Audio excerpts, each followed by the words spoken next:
Welcome to episode 365 of In Touch with iOS, the show that talks about iPhone, iPad, Apple Watch, Apple TV, Vision Pro, Mac, and related technologies. I'm your host, Dave Ginsburg, and we have Guy Serle back on the show. How you doing, Guy? Hey. Thank you. Good to be here. I'm so excited. Let's go. Yes. We'd love to always have you here. I'm so glad you're here. And Marty Jencius, thank you for being here. How you doing? Glad you're here. I'm doing good. It's I tried to work on a big project all day, and what I did was put off working on a big project all day. So I'm ready to sit and chat with friends. Good. Yeah, I had lots of stuff and some internet woes, which I'll talk about later. Eric Bolden, he's here. How you doing, Eric? Good to be here. Spent all night last night making cherry pie filling and looking like, I was going to get arrested soon if I wasn't careful. And I'm still here and free. So, all right, good. Success. Glad you're here. And last but certainly not least, Chuck Joyner, thank you for being here. How you doing? Hey, I'm doing great, Dave. I had a major Microsoft issue this week that I'm not going to talk about on the show, that we will talk about later. Damn. After dark. Yeah, it'll be after the show because it makes no sense, and I'm afraid I might not be able to resist the urge to use some expletives to describe the situation. Yeah, so you're not going to talk about Microsoft on show 365. That's right. I didn't even think of that. Good one. I think we have a show title right off the bat there. Good one, bye. Well, I'm glad you're here, Chuck. Thanks for being here. So yeah, we got the usual stuff going on this week. Vision Pro, good. It's not the beta has been out. Got some couple stories I got, and decided to start a little new segment called In Touch with Setapp. I thought it'd be kind of fun to go through some apps. So we're going to get to that a little later. But meanwhile, as we always do, we start off with In Touch with Vision Pro this week. And of course, we've had some beta releases. Apple did release the developer beta of Beta 2 of VisionOS 26. And then alongside, it was pushed out this past week on all the rest of the operating systems. And again, we talked about what it was really. It was released during WW 2025. Got some spatial widgets, much improved personas, and support for the 180 degree and 360 degree videos, and all kinds of improvements. And we didn't see a lot of anything that was new other than some under hood improvements and bug fixes. I did have a chance to take a look. We of course talked about it on the Vision Profiles podcast. Marty, did you catch anything out of the ordinary for this release? Nothing out of the ordinary, just some changes in user experience. Yep. So, excuse me, you got me when I'm... You okay? Yeah, water went down the wrong way. Water was supposed to help, but water drowned me. Water. The virtual display, the Mac virtual display works now, which is exciting for a lot of folks. Large calendar widget, it's available, so you can have a large calendar on your wall. Yeah, widgets. Little things here and there, new things with the meditation app. I've kind of went through and tested all of these things out as it goes. So nothing major, still no Jupiter to sit on or Jupiter moon to sit on to watch Jupiter, but that environment hopefully will come. They said maybe beta 3 or beta 4. Let's see it. So did either of you play with the magnifier? I did not. So it's really kind of cool. So you get like this rectangle magnifier and you can slide it back and forth in your field of view. And then everything on the other side of it gets magnified, which is really cool because the hard part with magnifiers are always that you're holding it with one hand and then you've got something else that really needs two hands to manipulate underneath it, and you can get arms for it. This is neat because it's just a virtual magnifier that sits, and then you can hold a book up or have paperwork underneath it or a phone or a watch, and it's nicely magnified. I will say that when I hit the button that says magnify the entire screen, I was not able to turn that off because it wouldn't let me press the off button, and everything was magnified. And if you stand up and your whole world is magnified, none of the distances are right. And I finally ended up having to reboot, and then I could turn it off. I'm hoping they add an audio control for that, so you can tell the oscillator to flip that switch. But it's really cool. But if your whole world's magnified, then it places you back in perspective. Yeah. You're just a tiny, tiny person.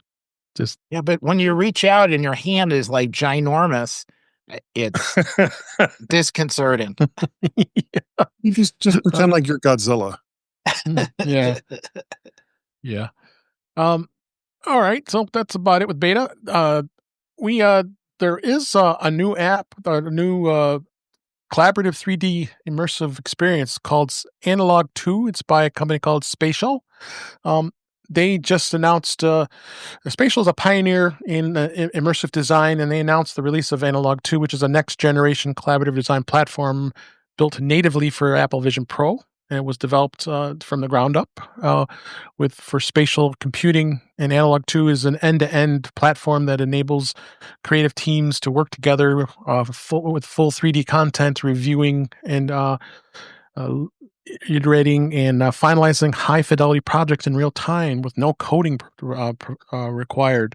Found this to be pretty interesting. This is a really cool app, and a lot of folks are talking about some good stuff here. You can do team and project management using the tools, as well as I've got the workspaces while you're doing it. I have not tried it yet. I just discovered this actually today, and I thought this interesting. Marty, have you seen this before? Yeah, I saw the announcement and opened it up as an app, and I went as far as I could with it before I'm like, okay, I'm out of here. But it really it just begins to really cement the proprietary uses and the enterprise uses of Vision Pro. Yep. And I'm beginning to think, we didn't know what the watch was about, and then they discovered health. I'm beginning to think, at least for the Vision Pro, they're really going to push it heavy, and it will grow on the enterprise end, and the glasses or Vision Air will be more for the entertainment end. Yeah, makes sense. Eric, have you tried this? I haven't had a chance to try it. Yeah, me either. But yeah, I think it's going to be popular, and there's going to be a lot more of these. Chuck, what do you think as far as this 3D technology with the Vision Pro? You think it's something? Does that excite you? Yeah, again, I'm not a Vision Pro owner, but it's one more thing that I feel like this is kind of an obvious use for something like the Vision Pro. We say it so often. This is so early days for Vision Pro, and so I think that it's interesting to see what people are coming out with slowly but surely. And again, it's one of those things that everybody wanted instant gratification. They wanted everything that could possibly be imagined. Like the iPhone and like the iPad, we got simple apps. Now we're starting to get a few more things. And developers are starting to see ways to do it, and even Apple is starting to see things that they can do with it. So I think we're at the ground floor. I would agree with that for sure. Guy, you want to add anything to this? Well, I also don't have a Vision Pro. Right. My main concern about the entire platform, and it's been beaten to death, is just how expensive the entry point is for something like this. So, in order for it to have any kind of success, it has to go to the enterprise side. It's not a casual device, and we're coming up on 2 years that it's been out, and I'm still kind of waiting to see, okay, well, yeah, what is there for the rest of us? And so far, other than some immersive movies, there hasn't been a whole lot. So I'm still kind of holding my breath. The way the platform is right now, and putting aside any vision problems that I have, I'm still kind of waiting to see, the rabbit that comes out of the hat from Apple. And, until that happens, I'm just kind of standing on the sidelines watching everybody else. Okay, that makes sense. So should be interesting to see where that goes with this the spatial stuff. This article is interesting, and I wanted to touch on a little bit. We did talk about this before, but I thought it would be worth talking about it here. The Vision Pro proves Apple isn't treating the Vision Pro like a hobby. Like you said, almost 2 years, Guy, since its unveiling, the headset hasn't gone to mass market. It's getting better in ways that point to a broader future for spatial computing. When they had talked about it in 2023, it was during that keynote at WWDC. It was questionable about the debut of this because it went a whole year before it actually came out. And the headset was just not Apple's first all new platform. It was since the Apple Watch, like we just talked about. And the company's opportunity to define what that is exactly a computer you strap onto your head. That should do. But being Apple, it's purposely steered clear of existing concepts and trying to go into the metaverse and virtual reality and all that fun stuff. But during one of the discussions here at the WWDC was where there's some people asking, okay, is this really going to be something that is not a hobby? And I think it's getting there. I think, and even Mark Gurman from Bloomberg was reporting that they were again. We were talking about the Vision Pro Air or some sort of glasses, and where is this really going to go with this device? But this was a really good article to get through this. And Marty, we talked about this, but I wanted to hit on this a little bit more. What were your thoughts on this? I read it the first time and I read it a second time and there's less when I read it the first time the article read a lot more hopeful than I read when I read it the second time. He's talking about his experience with the new software and personas. He's comparing it to other devices that are out there or aren't out there yet. With Zuckerberg and Lex Friedman doing a demo of their glasses that they're supposedly preparing. I like the title of it. I like the fact that he's pointing out some of the issues that we've talked about on this program and other programs. Mm-hmm. But it's in the world of articles about Vision Pro, it's kind of a positive, uplifting. One of the few positive, uplifting articles about it. Okay. Chuck, any thoughts with what do you think it's going to stay as a hobby, or do you think it's got a possibility here to not be? Oh, I don't think it's a hobby. I don't think it's been a hobby. I think that was just an. Sorry, Guy. Oh, I was just gonna say I've always hated that description of the Vision Pro as far as that it was a hobby. It makes absolutely zero sense. Yeah, like the Apple TV was a hobby. They would spend billions of dollars on to develop to this degree and then release it to. I mean, we're not talking like, well, they spent $10 billion supposedly on an Apple car, and then we never saw anything from it. Doesn't matter. We never saw anything from it. Nothing was confirmed. This is a product that you can hold in your hand, right? That Apple has spent a crap ton of money to make. Yep. It's not a hobby. Yeah, and I mean I think that. You're right, Guy, 100%. It's never been a hobby. And I too get a little annoyed with people that just because we are not seeing updates every single week from Apple on the Apple Vision Pro, that they think, oh, well, it's not having attention paid to it. I think there's a lot of attention being paid to it. It just takes, some things just take time. Yes. I don't care how much money Apple has or how many developers are working on it. It still takes time. Yep, agree. What about you, Eric? Do you have any thoughts? Widgets. I'm impressed by. They mention widgets, but maybe not how important they are likely to be. The whole idea of being able to take a white-walled room and completely convert it over to your very personal office with the clock just so, and the calendar on the wall, and your favorite pictures, and a picture window looking out over the valley, yet still be able to get your computer screen up and get all your work done, or move that all the way and then watch a video and keep up with the sports scores. The way to customize your environment, either fully immersively or interactively with the rest of the room, it's finally really doable, and it remembers between reboots, so you can arrange everything and have it all set up. You can have more than one room. That, more than anything else, I think convinces me that they're really onto something. They're building kind of the next pieces to get it ready, and there's going to be a whole nother wave of people that will pick this up just to be able to sort of customize your environment in a spot that you're not allowed to customize your environment.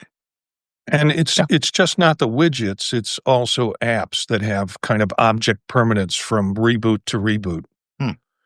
So I have Fantastical hanging on my wall, for example. Yep, that's pretty awesome. That software developer was able to get that working on that. So yep. And accessibility features like being able to slap a color filter on for those of us that are partially or fully colorblind, so that you can actually read content without having to change the content.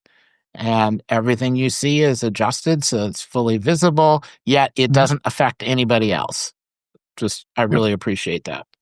Oh, great. Next topic here on Vision Pro is the Apple Vision Pro will help get to the bottom of colonoscopy cancer detection. In this research study, some doctors have been were wearing Vision Pros during colonoscopies to explore spatial computing and get real-time cancer detection. What they've been hearing about potential use cases for this with the Vision Pro is in a medical setting for a while now, but probably longer than it's been existing in the purchasable product. They've seen medical professionals suggesting that the Vision Pro could be a valuable tool for anesthesiologists, nursing managers, and general practitioners. And surgeons are now ready to sing it for its keyhole surgeries in India. Okay. But now it's heading somewhere new. The endoscopy suite for at least one specific suite. Cosmo Pharmaceuticals, which in collaboration with Chicago's Rush University, aims to evaluate the use of the spatial computing and AI tools during a colonoscopy procedure. It combines Apple spatial computing with the headset with the Medtronic's GI Genius, which is a tool designed to detect and potentially cancerous polyps during colonoscopies. And the doctors will be able to be outfitted with the GI Genius, and that means during the procedure, the Apple Vision Pro will overlay real-time info directly in the doctor's field of view, and then negating the need to look at separate monitors or screens. The study is going to start in July of 2025 at Rush University Medical Center right in Chicago, and it'll be led with some great folks that know the digestive diseases and such. I think this is exciting to see when it comes to medical breakthroughs with AI. And I don't know, I'll let Chuck let me know what do you think about this, having this as a tool for medical procedures. Hey, again, it feels like kind of a natural use of what Apple Vision Pro could be. We've already heard about surgeons using Apple Vision Pro in the operating room, and so and the colonoscopy thing. I mean, that's something that everybody should be paying attention to, and it sounds like this has the potential to make it even easier. Maybe not from the patient side, but definitely from the doctor's side, to be more efficient in detecting and treating. So it just the Apple Vision Pro, just use your imagination as to what it could do, and think about how many times it would be beneficial to be able to climb inside something without having to climb inside it. And a colonoscopy is kind of a logical thing, just like surgery would be. that you could get up close a lot easier. There's so many things you could do with it. So I love it. Yeah. I'm not looking forward to another colonoscopy. Nor am I. But I would feel good. I'd feel good about a doctor wearing an Apple Vision Pro while he's doing it, because I feel like he has a better chance of actually finding anything that might be going wrong. Yep. How about you, Marty? What do you think on this? They're going to have to make the glasses a lot smaller if they're going to use it for. Okay, I get a pass on. I get a pass on this. Everybody who has had colorectal cancer, raise their hand, or should I say, raise your finger. It is. Oh my gosh. When this article came out, I really drilled deep on this, because 2 years ago, or 3 years ago now, I was diagnosed with colorectal cancer, and I was giving a talk I had the surgery, went to Macstock, was giving a talk on AI, and they were talking about how AI can do and look at thousands of scans and compare it to your scan and point out places where there might be possibilities of cancer, better than what a doctor would predict. This company has been doing that with their wand, or whatever the device is that the device that they would use, and has been a leader in looking at colorectal cancer and colorectal polyps. And so I think it's real exciting. I like the idea of, just imagine you're sitting, if you're a physician and there's a probe up your patient's backside, you can move along and have the video kind of immersive at 180 or 360 if you turn around, to look at what's going on in the inner walls of what you would get from a colonoscopy. Just can't do that. You can't imagine that. Okay. Eric, Guy, when you want anything to that? Yes. Go ahead. For one, Dave, thank you for including this article this evening. So many things that I could say, Please and don't. I won't say, because I understand that this is a very serious topic. It is. And the fact that a doctor can now literally crawl up your ass to find out if there's anything wrong with you, I think is wonderful. Yeah, no, I think it's good to be able to sense it. I could go farther, and so could I'll move on. Eric, yeah. The only thing I was going to say is, until we started seeing all these articles, I hadn't really realized how many doctors have neck and back injuries from looking back and forth between all the different displays between surgeries, and I can't imagine how much better outcomes will be if they can reduce the neck pain in the doctors, so they can actually concentrate at what they're looking at and not the pain shooting down their necks. So this is just great news. Yep. No, I agree. And then lastly, we've still been wondering if Samsung is ever going to release a headset to offer better displays than Apple Vision Pro. Their upcoming AR VR headset will feature more advanced displays than the Apple Vision Pro, but a new supply chain report is revealing that the specifications and sourcing strategies, Samsung is preparing to launch its first XR headset in 2025, but reportedly it contains displays that surpass the resolution of the Vision Pro. But it's claimed that the device will use 1.3-inch OLEDs on silicon micro displays with a pixel density of over 3,800 pixels per inch. In comparison, the Vision Pro uses 1.42. Okay, so they're going to have some bigger pixels. But I don't think Samsung has really done a very good job of marketing this and getting ready to sell it, because kind of forgot about it after they had the introduction of it. Is that right, Marty? Megapixels aren't always like the whole story anyway. It isn't. Yeah. And if you delve a little deeper into it, you'll find out that this is not going to increase very much in terms of the number of pixels you're going to see. And the concern with it is with the smaller screens, you're going to have a smaller field of view, which has been the complaint about Apple Vision Pro. So Samsung's going to put out a device, unless they do some type of internal processing that we don't know yet. They're going to put out a device with a smaller field of view. The other part of this article is Samsung's access to Sony to get these screens done, whereas Apple's kind of like they're selling us all that they have, but apparently not. Okay. Anybody else want to add anything to this? I can't help it. I want to throw in, and I'll apologize for the comparison, but people are getting hung up on the specs as opposed to the functionality. And it's like Windows versus Mac. It's okay. So Windows is an operating system. So is macOS. Samsung's going to have a headset. Apple already has a headset. But what's going to be the experience once you put it on? And what's the software compatibility going to be like? So this still feels like a little bit of a Me Too product to me. And I'm sorry, but you haven't heard anybody talking about it. I have no idea what software might be available for it. You have Marty and Eric on here every week talking about, new little things that are coming out, but new things that are coming out.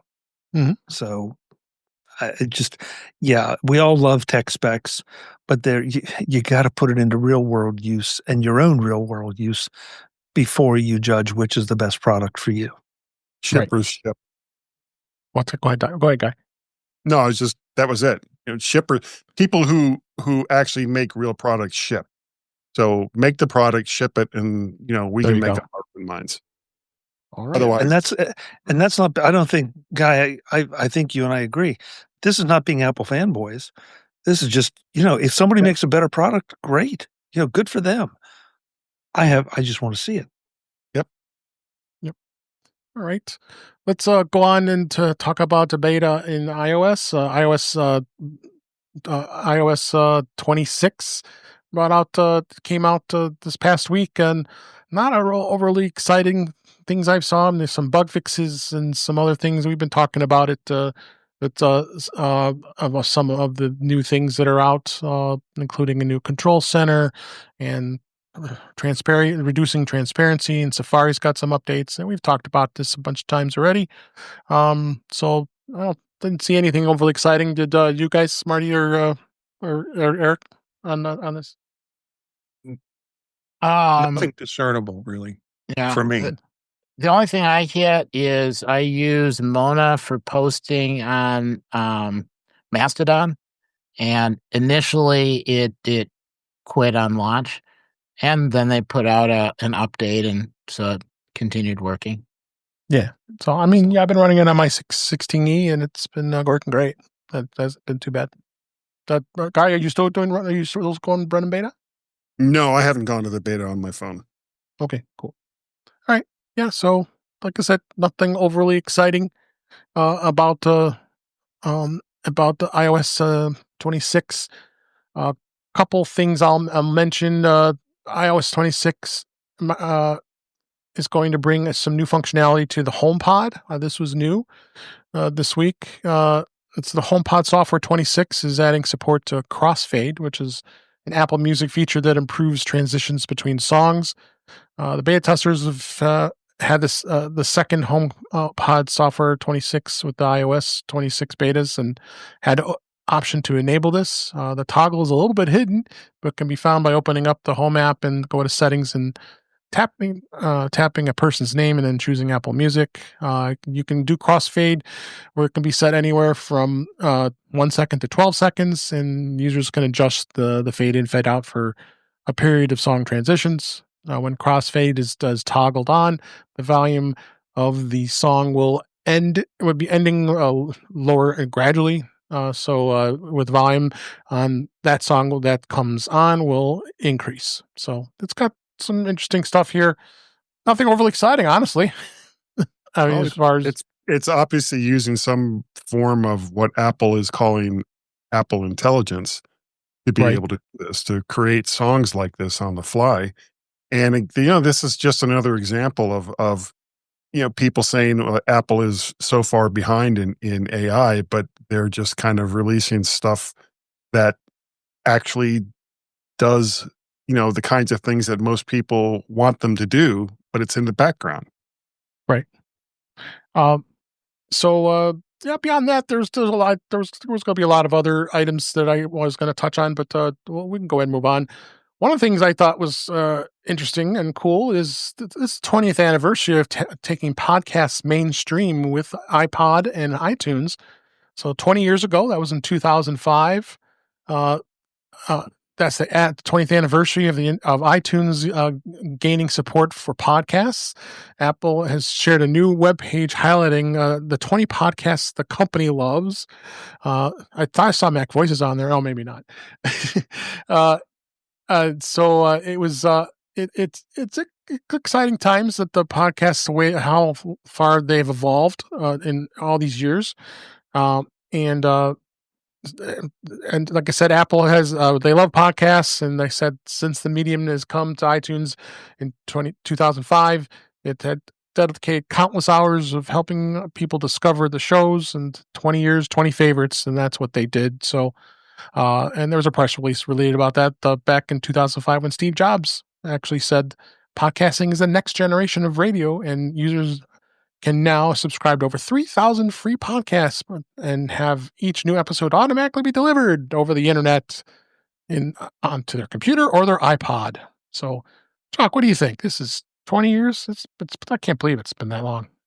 I can't either, Dave, but it's really interesting to understand how quickly, maybe not quickly after 20 years, but how easily the word podcast has slipped into the vernacular. Mhm. And I know there's still a lot of people that don't know what they are, but there are a lot of people that do. And they're turning to podcasts as a different type of entertainment medium. And so, yeah, I'm with you. I mean, I've been doing it for a long time, and I know there are a number of others who have too. And there are also a lot of newcomers there. As it became bigger and better, you had some of the mainstream folks come on, and that was a double-edged sword because it improved the visibility of podcasting, but it also introduced more competition, so that Yep. the smaller guys got squeezed a bit. But overall, now it's a completely viable thing to say, I have a podcast, and you are very credible with it if you follow just a few of the basic rules. Yep. And unfortunately, some of those rules are really dictated by some of the old style media. You have to be consistent. You have to have a little bit of quality about you, especially when it comes to the audio part. Yep. But Yep. I think it's exciting that it's 20 years ago, Yep. and it started because of the iPod. The iPod, So, right. Apple there's another industry that Apple has created out of just thin air. Right. And Guy, you've been a podcaster for a long time. What are your thoughts on this? Since 2005, oddly enough. Yes. The fact that there are so many different tools and so many different ways to create podcasts that are either no cost or low cost.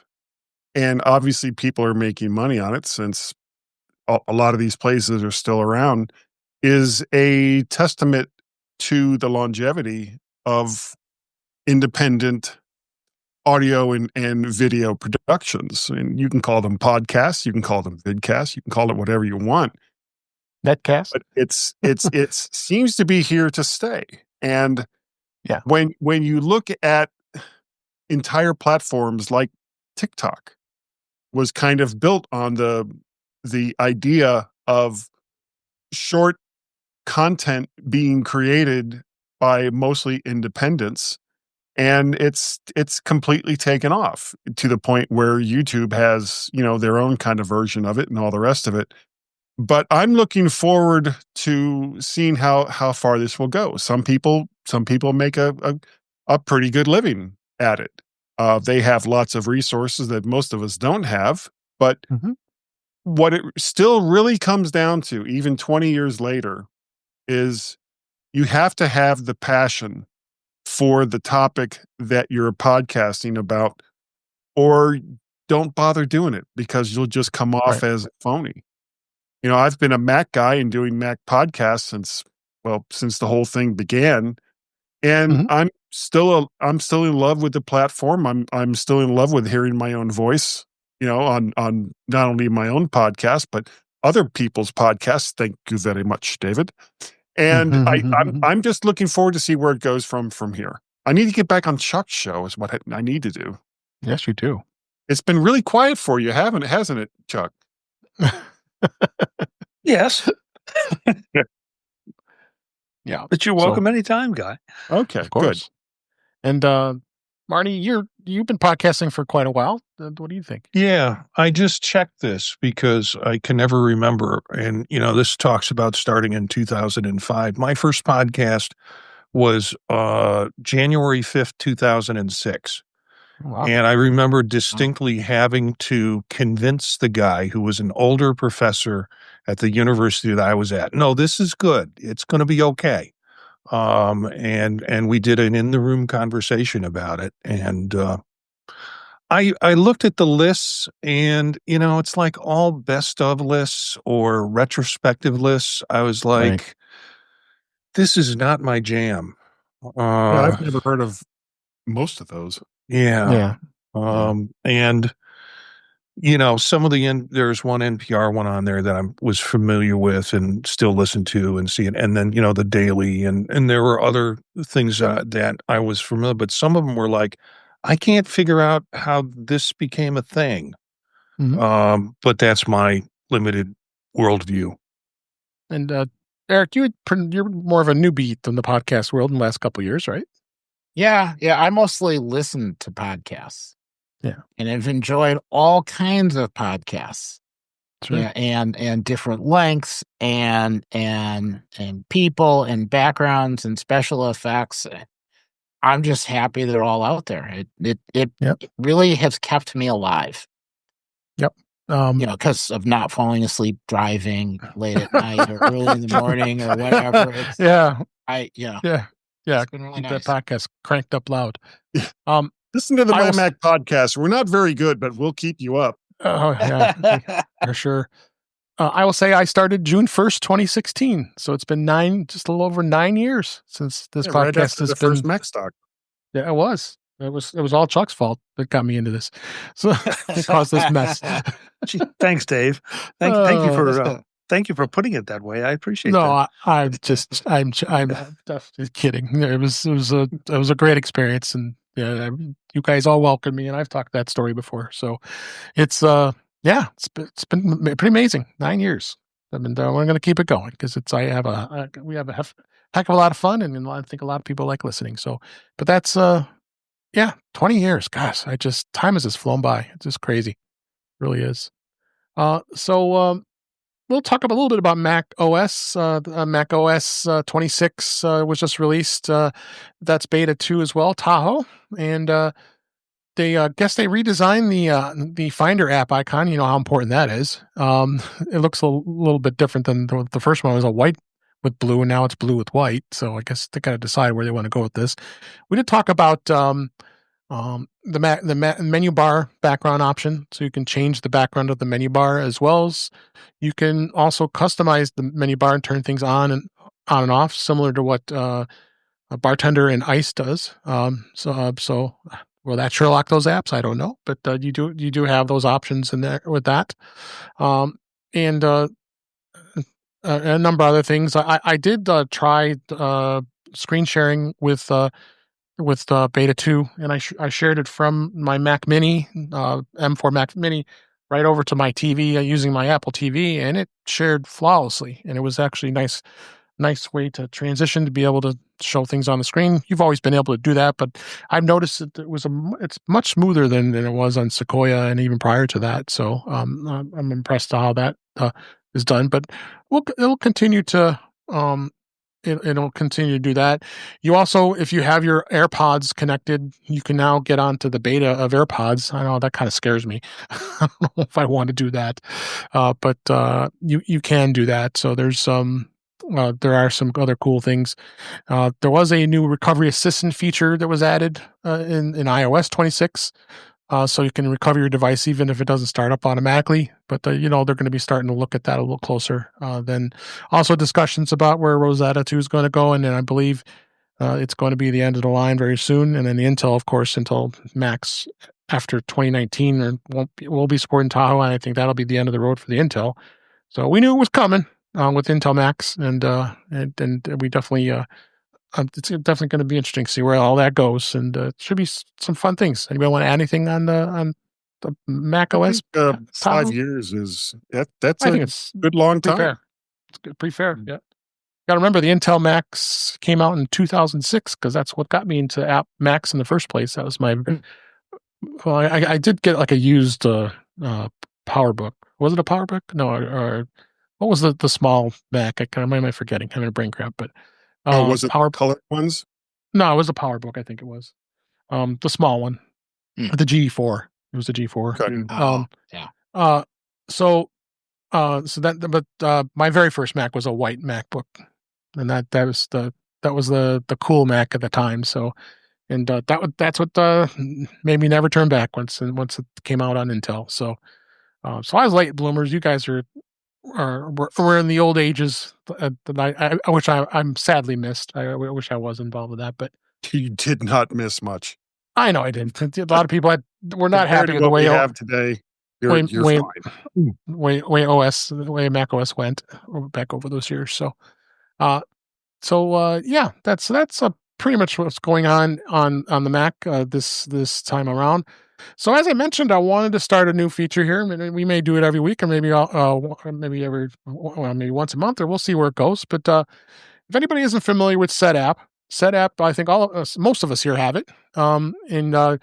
What Setapp is it's by a company called MacPaw. MacPaw is a Ukrainian-based company, and it allows you to be subscribing more or less to dozens of applications with one subscription. Right now, I think there's about 250 different applications available in the Setapp catalog, which includes iOS, depending on which license you get. So you can actually sign up and get just a Mac only, or you can get the Mac OS and iOS, and it also has AI. They've been incorporating a lot of AI into that as well. But I've been a subscriber for many years. I think Guy, I don't think you are, but Marty, you are, and Chuck, you are. Are you have Setapp, Eric? I don't think you did, right? Okay. I've considered it, and more so now, I think. Yeah. So, but convenient. I do have a link in the show notes that I could invite you as a friend to join. So that would help support the show a little bit. But that link is in the show notes. But I want to talk about a couple apps one that just came on board as new. I think a lot of people that are Mac users are pretty familiar with this app called KeyQ. This is you can work faster with shortcuts, and it allows you to be able to have different keystrokes and be able to go through and work with those different applications there. And I find it to be pretty cool. Has anybody used KeyQ before? I don't think so. Okay. I know of it. Yeah. So that's what I said. That's what's great about Setapp. You can easily discover a lot of these apps pretty easily. You basically what you do is you're working much faster with shortcuts. You can view all shortcuts that are on the menu bar. You can access files, folders, and sites instantly. It gives you you can create custom shortcuts. So it's more not as hardcore as the Shortcuts app that Apple provides. But the nice thing about it, it's included in your Setapp subscription, so it's free, and it also gives you some great opportunities to make things a little easier for you. So that was KeyQ. Also, there's another one called Proxy Man. This is also an app for like a networking app that allows you to be able to check things as far as where we are when it comes to your network and being able to check this settings on that. And let me pull it up here. And it does give you a very good way of being able to check your traffic. Is really what it is. So what it does is debugs your web traffic. It will pin domains, and then it views HTTP and HTTPS traffic in plain text, and allows you to use filters to target specific traffic. It does work on both Mac and iOS, and so you have a license for both if you have the subscription for both. And it's basically debugging your like a middleman, also proxy man. So it categorizes your apps and domains and such. It's a little hardcore, but if you're into this stuff, it's kind of cool to do that. And the way the iOS apps install, it's kind of cool. You just click the Get iOS app, and then on the screen it pops up a QR code. Then you use your iPhone to scan that app. And then it'll automatically open where that app is in the App Store. Then you install it, and then you click next, and then there's another QR code that will add the license. So you don't even have to think about, like you do when you go to the App Store, like when it's an app purchase. So that's how you get the app to work. Marty, have you installed any iOS apps on Setapp, or you just do Mac? I just use primarily Mac, because I forget that I have that option to do iOS apps. Depending on the license you got. Mm-hmm. Yeah, and and if for those not familiar with Setapp, if you can go through the catalog of 260 apps that they have, there are some really good apps in there that I've been paying for license fees for a long time. And I understand that you want to support developers in ways that you can support developers, but it really is a subscription-based kind of easy way to get a whole catalog of apps that you're going to use regularly anyways. Yeah. How about you, Chuck? What kind of apps have been key? I like Clean My Mac. I use that one. I didn't even mention that one. That one's a really good, secure way of keeping your Mac clean from uninstalling apps to making sure the memory's clean and your storage and all that. So what are the things you've been using? Well, before I do that, Dave, if you don't mind, I'm going to hijack the conversation just for a second, because of what Marty just said. We interviewed the Setapp, the Setapp people when they were first coming out, because one of the concerns was, were you taking money out of developers' pockets? Right. And one of the beauties, I think, here of Setapp is that it's almost a merit-based system. That the way that the developer gets paid from the subscription you pay Setapp is how much you're using their app. So if you find something that you use all the time, that the developer gets a bigger piece of your subscription. And so, in other words, your subscription is not just being split up 260 something ways. It's being done based on what you download and what you use. And I love that fact, because it feels like it's the way it should be. And not that I don't want to support any developer whose app I don't use. Sure. But I really do want to support the developers of the apps that I do use. Okay. So, that said, I'm going to point one out that some people I've mentioned this to think I'm crazy, but I absolutely do not want to live without this. It's an app called OpenIn. And what it does is once you load it and activate it, it captures any web link click and will pop up a list of the browsers installed, and you can control that list that you have installed on your machine. So if you click a link and you decide you want it in Safari, you pick Safari. You click and you want it in Chrome, you can open in Chrome. Opera, here we go. Opera, Edge, whatever, DuckDuckGo, whatever it is, you can decide where you want it to open. Now, you might think that sounds burdensome, but I love this because it allows me to use my Mac. And if I'm opening a personal link, I'll send it one place. If I'm opening a business link, I'll send it another. So, that way it's sort of a way to automatically segregate things and keep them organized so that I don't have those 500 tabs in one browser or another, because now I've sent all my work stuff consistently to one browser and I've sent anything else to another browser. And so I can't stress enough just how great this is and how productive it is for me. So, and it's something in Setapp that is just fantastic. And yeah, I'm with you, Dave. I mean, this is money well spent. It is, and I decided because I wanted to have multiple Macs and then I wanted to have iOS, so I'm paying a little more than I was. I originally had the base subscription, but I'm supporting developers even more by buying into having be able to be on multiple Macs as well as be able to play with iOS apps as well. Their iOS catalog can probably can grow a little more, but it's only been a few years since it's had it. They do have a beta version of their own app store, but of course that's only going to be in the EU, so you won't be able to use it for that. But yeah, I think from time to time we're going to talk about Setapp, and if anything new comes up, I think it's a great opportunity to be able to tell everybody about it on the show, and specifically for iOS as well. So it was kind of fun to review here. So, but it gives you guys another reason to think about getting Setapp there, Eric. Yeah, I'm looking pretty hard. So let's go to let's talk a little bit of some of the stories I had. Actually, it was today as we record this. If people don't recall, I shared this story. It was quite a while ago. It's a Squirrel versus AT&T's fiber internet. The Squirrel again got up on the ledge above, right where my connection is into my office, and decided to chew on my fiber again. And yeah, it's just what a pain in the butt, honestly.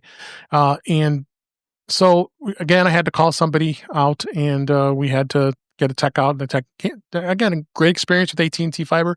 The guy came out like around 10 o'clock, so I had, it was down for a little bit, but all I had to do is run a new cable again, and he goes from the back where the connection is, take my plate off the wall and put another cable in. I hooked back up, and it came right back up. So just kind of frustrating to do with that too. So, but while I was out, I wanted to do kind of a test, and I'm not sure if I'll keep it or not. But T-Mobile's home internet, I tried it a while ago, and when it first came out, and I was very disappointed with it, honestly.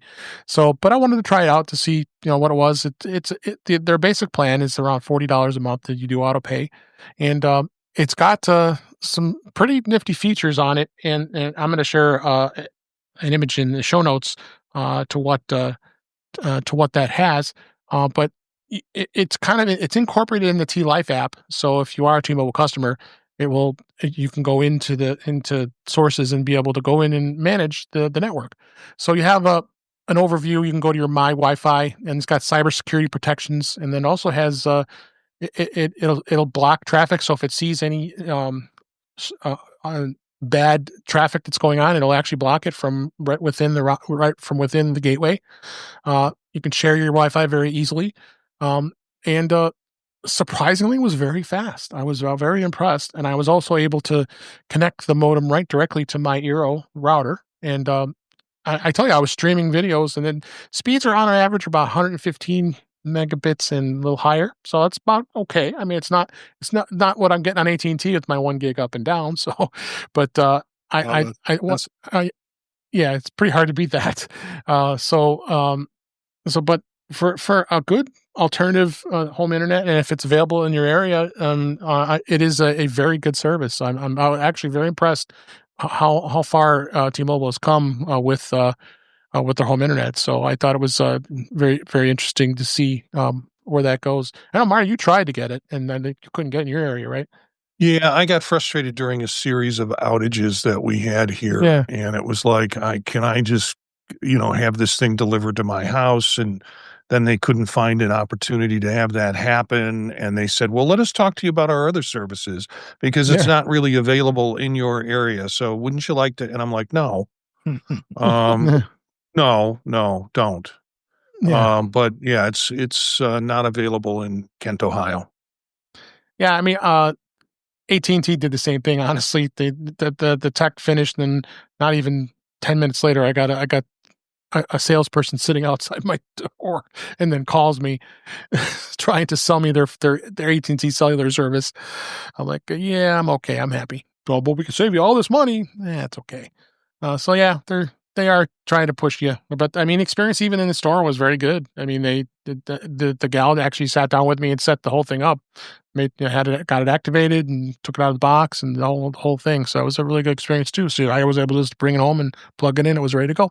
So, good experience. But I'm hoping that this time the tech told me he tied the cable closer and bundled it and cable tied it. So I'm hoping that's going to stop that. As soon as it went out, I knew it. It was good.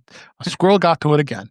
Got the big red light on the modem, and oh my gosh, here we go again. So fun story. Go ahead. Got to get rid of the squirrels, Dave. You got to get rid of the squirrels. We know how your experience was. So yeah, we're not going to get into that. No, we won't get into that. So, anybody's thoughts on that? I think it's something that in a pinch, if you can get it, it isn't a bad deal with the T-Mobile or even AT&T or Verizon. I know they offer they're all offering this home service, and even I believe T-Mobile's potentially going to be releasing fiber at some point too. So the internet landscape it just broadens as we go here. It's no longer your cable company you have to deal with anymore to get internet, but that's how it goes. So let me hit a couple news stories before we wrap up this week. This was interesting. Apple had pulled this convince your parents to get a Mac ad from YouTube. Apple had marked this as private, its day-old parent presentation video on YouTube, meaning that it's no longer available to watch. Apple also had moved its parent presentation onto the bottom of the college students page, effectively burying it. When it was reported that there was a marketing campaign this week on this, the presentation was prominently featured at the top of the page. It's unclear why Apple suddenly hid the ad or if it'll ever return, and Apple would not respond for comment on that. But on social media, I think some people were saying that the ad was cringe or it was cringe or gross. So perhaps Apple pulled it for the video due to overly negative reception. To be clear, it was of course speculation, but yeah, I'm not sure. I did download this presentation. It's nice. We find it interesting that the kid would actually do this presentation with their parents. Why I need a Mac for college, and it goes through and tells you how great a Mac is, and you put your name on it and customize it. It's like do a presentation for your parents. So, what do you think on this, Chuck? It could have been a fun thing. Naturally, this is one of those things that everybody's going to pick apart one way or another. I kind of understand why there was a little bit of cringe going on.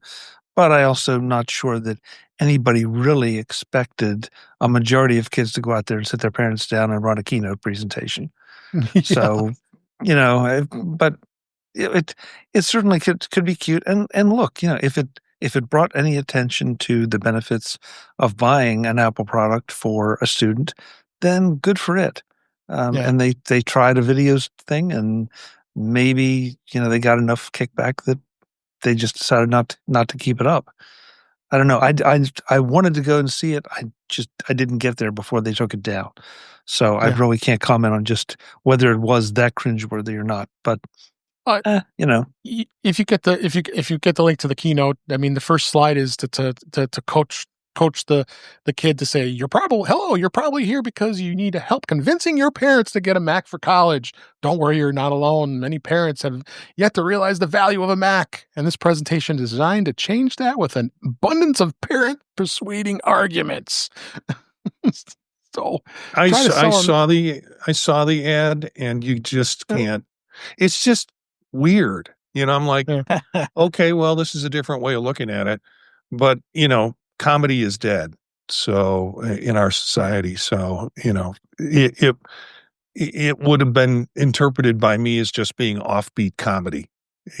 Some people like it, some people don't. Yep.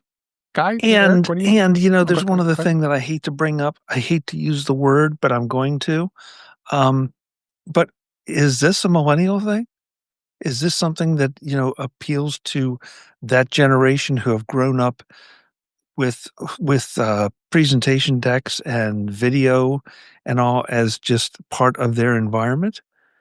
And Yeah. are we just? I mean, are we too experienced to appreciate the subtlety of this? Yeah. Well, the argument is, if it's such a good product, you don't need to convince your parents that you know with a PowerPoint, and that it did have that old man talking at you kind of approach.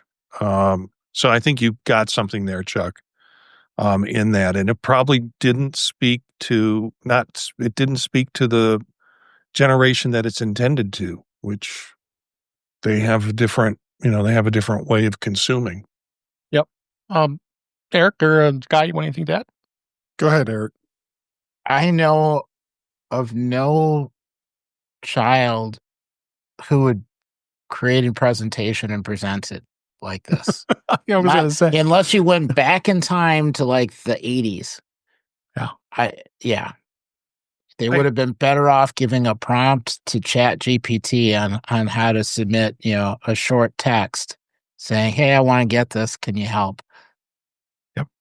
I think the target audience wasn't to get kids to create presentations. It was to show parents of these potential college kids the pluses and minuses of getting a Mac.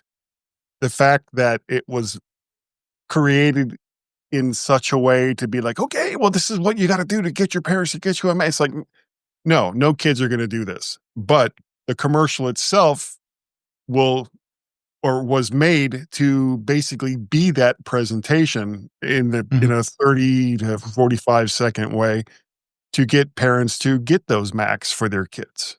And it fell flat because I think a lot of people just didn't understand who the target audience was, which was not the kids, it was the parents. I want to say this, I'll say it quickly. I think the most effective ad that I have seen Apple do is of recent, and it's the Safari and privacy ad, the one with the, it is very simple. It's kind of, other systems are looking over your shoulder and getting your data. That's not going to happen with Safari. And pushing the strong part of what Apple is marketing, which is privacy issues. And in short, it's there. It's no deeper explanation necessary. Yeah. Oh, yeah. I would agree with that. So, anything else? Okay. A couple other stories here. It's been 15 years since the iPhone 4 and FaceTime was launched today, this week. It marks 15 years since Apple released the popular iPhone 4 and launched the FaceTime in its proprietary video calling service. The iPhone 4 first became available to customers on June 24th, 2010, following its unveiling by Steve Jobs at the company's WWDC earlier that month. It was the first iPhone to feature a high-resolution Retina display that had a whopping pixel density of 326 pixels per inch, making individual pixels imperceivable as a standard viewing distance. Apple described it at the time as offering 4 times the pixel display of previous displays, going to 3G and 3GS, resulting in crisper text and sharper images. It had an industrial design made from stainless steel and glass. It was squared edges, very square, and it also had Apple's first custom designed chip system on the chip, the A4, which debuted with the original iPad. And the A4 improved its performance and battery life compared to the 3GS. When the iPhone 4 shipped, it was introduced with several new software features, including background functionality for third-party apps, home screen folders, and a unified mailbox. Oh, inbox! Wow! And it was also the first iOS version to drop support for an iPhone, the original model. So they dropped the original iPhones during that time. This phone was very famous for that dreaded antenna gate controversy. Remember the external stainless steel antenna band was doubling as a signal receiver, and some users experienced signal degradation. And I seem to remember Steve Jobs saying that, you're holding the phone wrong. Yeah. So Yeah. I had this phone, and I pretty much had every iPhone since then, because the big phones didn't come out until the X. to the 6, and I had the 6 Max, and but I had the 4, the 4S, the 5, and the 5S, and then the 6 Plus, the 6 Max. Oh, 6 Plus. That was what it was. Yeah. What do you guys think? This, I tell you, Apple and the iPhone have come a long way. What do you think, Guy? It was a great phone. It was. I ended up kind of skipping it though, because I had just gotten my first phone was a 3GS. Yep. And so I skipped the 4, but I did get the 4S and the 6 Plus after that. And the changes in the way that the phone operated and changes in the way that you used apps in relation to the various things that you were doing. It was a gradual progression, regardless of, all the pretty talk that Apple would give us for each of the keynotes that were talking about the device. But all in all, for the most part, there's been very few missteps over the years when it comes to the iPhone and iOS. And you can't say that about a lot of other operating systems. Mm-hmm. What about you, Marty?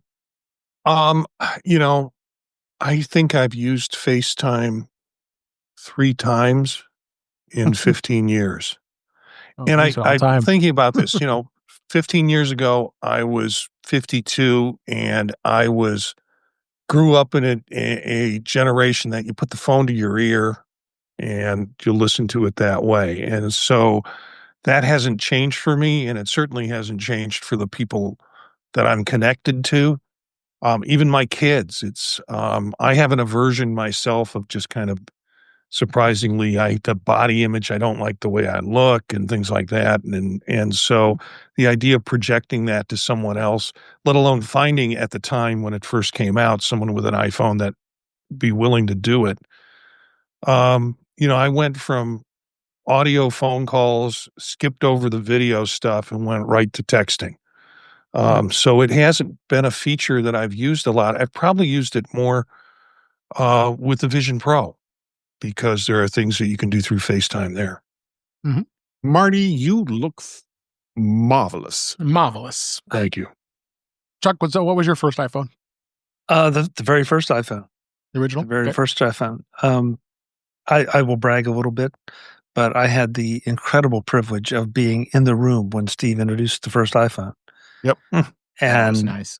and it was one of those things where if there had been a credit card slot beside my seat, I would have stuck the credit card in right then. Yeah. No question about it. That was it an was a Macworld incredible keynote. It was, and it was, the energy in the room was amazing. Palpable. Yeah, and so I think I skipped one. I can't tell you which one, but for whatever reason, that just the enhancement, the addition for 1 year was not enough for me to do it. And then we got the upgrade program, and then I've just gotten a new one every year ever since. Yep. And 3GS I started, or 3G I started. Yeah, and it's. I mean, I can't. It sounds kind of hokey, but I can't imagine being without an iPhone at this point. And I don't mean a smartphone; I mean an iPhone.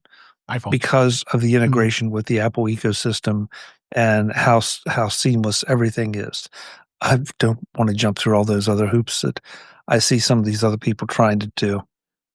Everything I need is right here, and it works so well. And I have an embarrassing number of apps on here that I go through every once in a while and think I'm going to get rid of some of these because I really don't need them.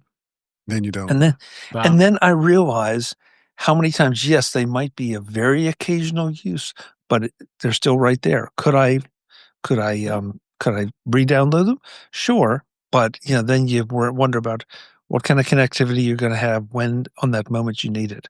So I've just let it sit on screen 11, 12, or 13, and call it up when I need it. Why not? Eric, anything else you want to add to this? No, I had the original iPhone. I still remember that. I remember web apps. Yeah. And I'm glad we don't have that And you couldn't anymore. copy and paste. Yeah. And I didn't have the 4 because I think I had the original the GS, and I went to the 4S, and after that it was always the don't get anything but the S model, and so it was always the wait for the S model, even when they weren't S models anymore. But yeah, it was really nice. I went through lots and lots and lots and lots of phones. Yeah, me Um, too. and Every this single was one a since. wonderful change. Mhm. Yeah, it is. Anything you want to add, Guy? Not really. I don't get I don't get a phone every single year. I typically wait 2 to 3 years in between. I had the 13 plus before I got, or yeah, 13 plus. Is that what it was? The larger regular 13? 13 plus. The Yeah, I don't know if there was a 13, plus. I think there was a max. Yeah. Oh, Yeah, but I didn't have the Pro. I didn't have the any of the 13 Pro models. I had the bigger of the regular 13. Oh, maybe there was a 5. 13 plus. You're And probably then I right. got the 16. So, I typically wait 2 to 3 years in between phones. So I'm usually really, really surprised at how fast they are once I get. Oh my God, look at this. It's really fast. It's really fast. I love it. All right. I Last just story here. Oh, go ahead. I just saw every year try early on trying to figure out how can I scrape up the money to pay off my old phone so I can get a new one, and then keep finally the they old came one? with the upgrade. No, and just before they came up with the whole upgrade system that was part of it, once I got on the yearly upgrade system, I haven't looked back. Me either. All right. Last story I want to talk about tonight is CarPlay Ultra. Audi and Mercedes and other car makers are rejecting CarPlay Ultra despite Apple's claims. Audi and Mercedes-Benz are among the car makers to reject CarPlay Ultra despite Apple listing them as a future partner. Of course, as we talked about, Aston Martin was the first to adopt it, and it's out there now. Porsche says it's going to be using it at some point, but others previously named by Apple have either changed their minds or keep suspiciously quiet. Apple has been talking about the next generation version of CarPlay for a long time, but it wasn't until last month the company officially announced it during WWDC, the CarPlay Ultra. And we know the Ultra builds on the capabilities of CarPlay and gives full screen dashboard functionality, and it integrates all the dashboard system.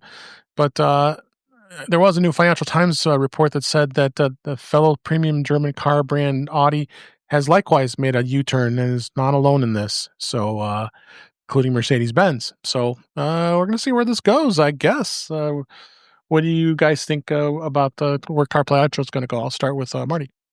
The drama. What am I going to do? Should I get which one of these cars that I won't be able to get anyways, should I try to get because they don't have CarPlay? To me, it's like, as long as it has CarPlay, I'm fine. I don't care about CarPlay Ultra. This is first world problems. Yeah. Jock, what do you think? I feel like if the reason is that they don't want to give Apple access to certain things, they're fighting the future.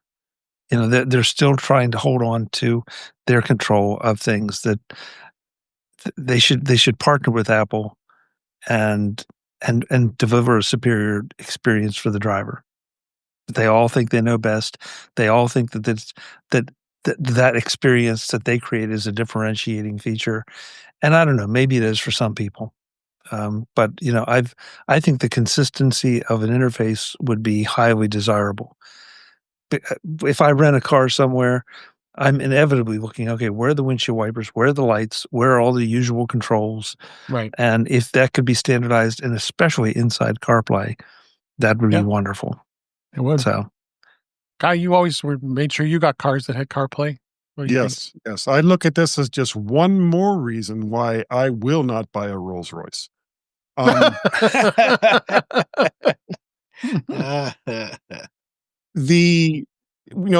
Chuck says is very much the way that I feel about it. The fact that when I do get into a rental car that I have to spend 5, 10, 15 minutes just trying to figure out where all the basic controls are.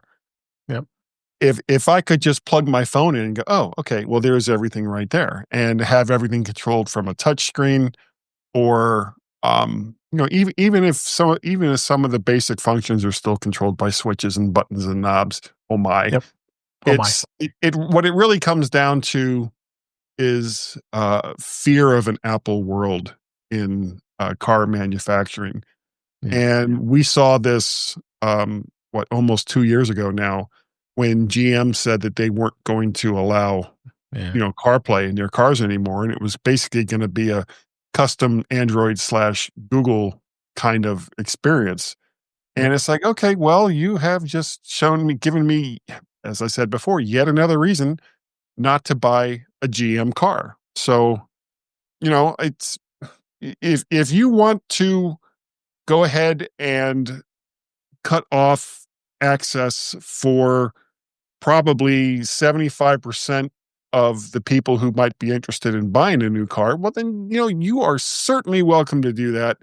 And I will just, I guess, stick with, either a Ford or a Mazda or a Kia or whatever, the ones that are giving me the features and controls that I want. Yep. And to wrap it up with Eric. Yeah. I at least need CarPlay. Yeah. Yes. If there's no CarPlay, that just being able to use a map when you're walking, use a map when you're hiking, use a map when you're whatever, and you get in a car and it's the same map, and you get to your destination, you get out and you can finish walking where you're supposed to go. You can listen to a podcast in the kitchen while you're drinking coffee, walk to your car, continue to listen to the podcast. It just the flow throughout the day as you go through your life is so much easier if you don't have to switch from one environment to the other each time, saying, oh, gee, I really wish that I had whatever that music is, or how do I figure out what that, oh, never mind, I'll just skip it. Or the more dangerous, I'll just prop my phone here up underneath and try and make that work as a map, or hang an iPad off of the visor or something. None of the options are safe. Okay. So, all right, and then that's what we have to talk about for tonight. But before we leave, I want to make sure we talk about Macstock Conference and Expo. It's 2 weeks away, 14 days. I can't wait. It's coming up very soon here. So, the actual concept for this year is share, and we've got some great speakers and a great time to be had with all of our friends. You can meet new friends, you can see old friends, you can network, you can have a lot of fun. We're going to have a Vision Pro session at night, so you can hang out with Marty, myself, and Eric, and all others that have Vision Pros, and we're going to just be able to demo it and show people how to use it and have fun with that. I'm sure, we know we're going to be doing a couple podcasts. I know I'll be recording one, is probably Marty as well. So it's going to be a great time. All of us except Guy. I'm so sad you're not going to be there. What microphone do you have, Dave? Yeah, I know. What microphone do you have? But it's going to be a blast. So just come join us. I don't think I have to say much else. I mean, it's a great deal. It's July 11th, 12th, and 13th. It's a 3-day event. And if you use the offer code INTOUCH50 at checkout, you will save $50 off the cost of that ticket. And we'd love to see you. Go to macstockconferenceandexpo.com. Come join us. Can't wait to see everybody. I'll be talking about I'm going to be sharing screenshots and how to use a screen capture program. So it's going to be great.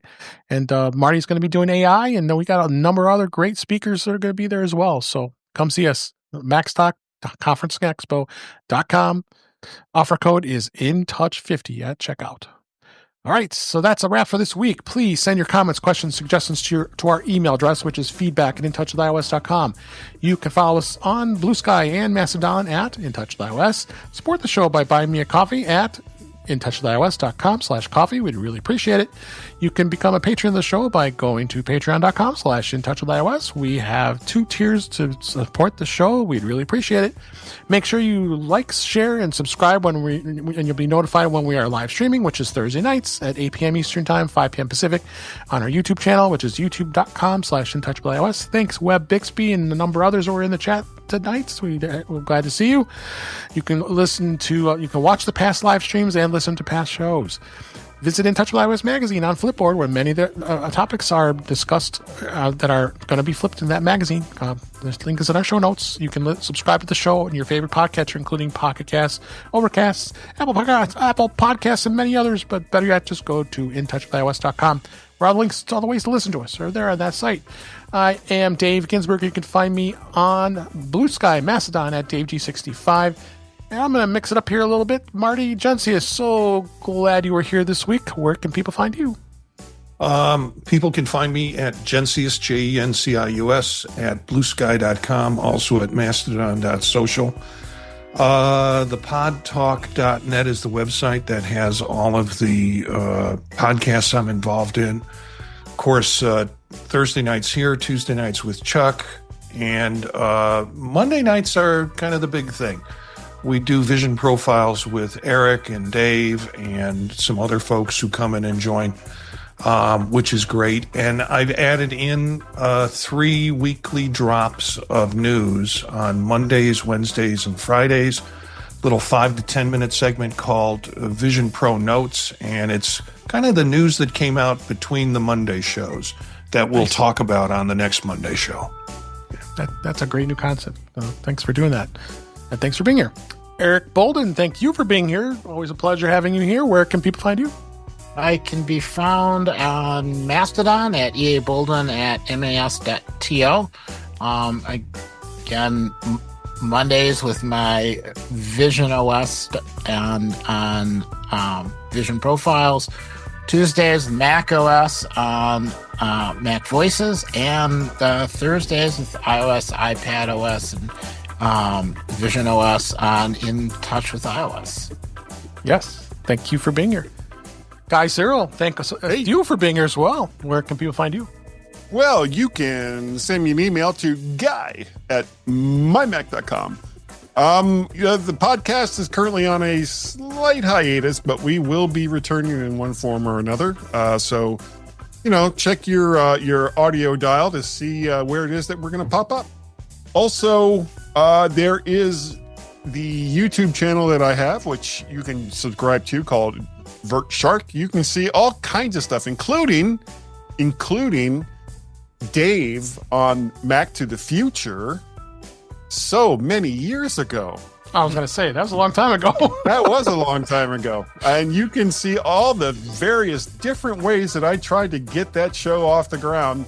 It's quite comedic sometimes on how poorly so many of these tools were working at the time. But it was fun to try. So, send me email guy@mymac.com, and we will keep you all updated on when the various shows will be coming back. Very good. Thank you, Guy.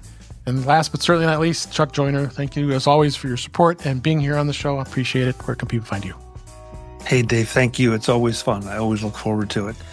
MacVoices.com is where you can find us. We may or may not have wrapped up the road to Macstock yet. There may be a couple more surprises, so stay tuned. Otherwise, there is plenty of content over there. We do the live show, as someone, I think at least one referenced, Tuesday nights at 8 p.m. Eastern on youtube.com/MacVoicesTV. On all of the socials, you can find me as at Chuck Joyner. Thank you. Appreciate it. And we appreciate you for being here and listening and watching. And we have a blast doing it. And we'll be back next week. But until then, thanks for watching. Thanks for listening. And we'll talk again soon.